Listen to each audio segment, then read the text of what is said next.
السلام علیکم دوستو، غزہ کی پٹی کیا ہے؟ غزہ زمین کی ایک تنگ پٹی ہے جو اسرائیل اور بحیرہ روم کے درمیان واقع ہے، لیکن جنوب میں اس کی زمینی سرحد مصر سے لگتی ہے۔ صرف 41 کلومیٹر 25 میل لمبے اور 10 کلومیٹر چوڑے، اس علاقے میں 20 لاکھ سے زیادہ افراد آباد ہیں اور یہ زمین پر سب سے زیادہ گنجان آباد مقامات میں سے ایک ہے۔ 1948 اور 1949 کی جنگ کے نتیجے میں غزہ پر 19 سال تک مصر کا قبضہ رہا۔ اسرائیل نے 1967 کی جنگ میں غزہ پر قبضہ کیا تھا اور وہ 2005 تک اس پر قابض رہا۔ اس دوران اسرائیل نے وہاں یہودی بستیاں تعمیر کیں۔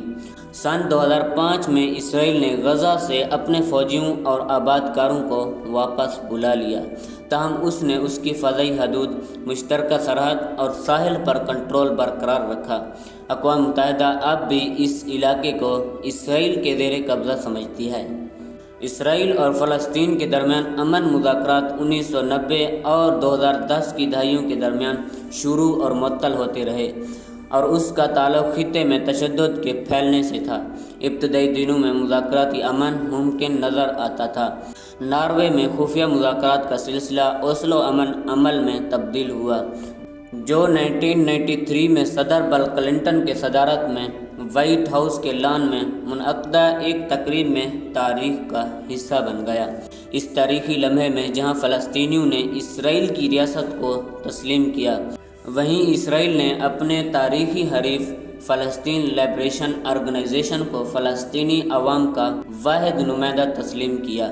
اس معاہدے کے نتیجے میں ایک خود مختار فلسطینی اتھارٹی قائم کی گئی، تاہم جلد ہی اس امن عمل میں دراڑیں نمودار ہوئیں اور اس وقت کے opposition leader Binyamin Nitin Yahoo نے اوسلو امن معاہدے کو اسرائیل کے لیے ایک جان لیوا خطرہ قرار دیا۔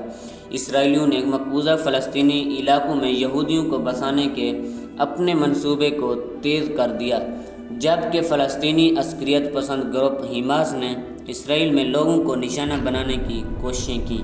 اسرائیل میں بھی ماحول بدلنے لگا، جس کا نتیجہ 4 نومبر 1995 کو ایک یہودی انتہا پسند کے ہاتھوں اسرائیل وزیر اعظم اسحاق رابن کے قتل کی شکل میں نکلا۔ 2000 کی دہائیوں میں امن کے عمل کو بحال کرنے کی کوششیں کی گئیں اور اسی دوران 2003 میں جب عالمی طاقتوں نے 2 ریاستی حل کے حتمی مقصد کے ساتھ ایک نقشہ راہ واضح کیا، لیکن اس پر کبھی عمل نہیں ہوا۔ سن 2014 میں واشنگٹن میں اسرائیلیوں اور فلسطینیوں کے درمیان مذاکرات کی ناکامی کے بعد قیام امن کی کوششیں رک گئیں۔ سب سے حالیہ امن منصوبے کو، جو امریکہ نے ڈونلڈ ٹرمپ کے دور صدارت میں تیار کیا تھا، اسرائیلی وزیر اعظم نتن یاہو نے تو صدی کا بہترین معاہدہ کہا، لیکن فلسطینیوں نے اسے یک طرفہ قرار دے کر مسترد کر دیا اور اس پر کبھی کام نہیں ہو سکا۔ امید کرتا ہوں یہ انفارمیٹیو ویڈیو آپ کو پسند آئی ہوگی۔ اگر ویڈیو پسند آئی تو لائک کر دیں اور چینل کو سبسکرائب کر دیں۔ اپنا بہت سارا خیال رکھیے گا۔ اللہ نگہبان۔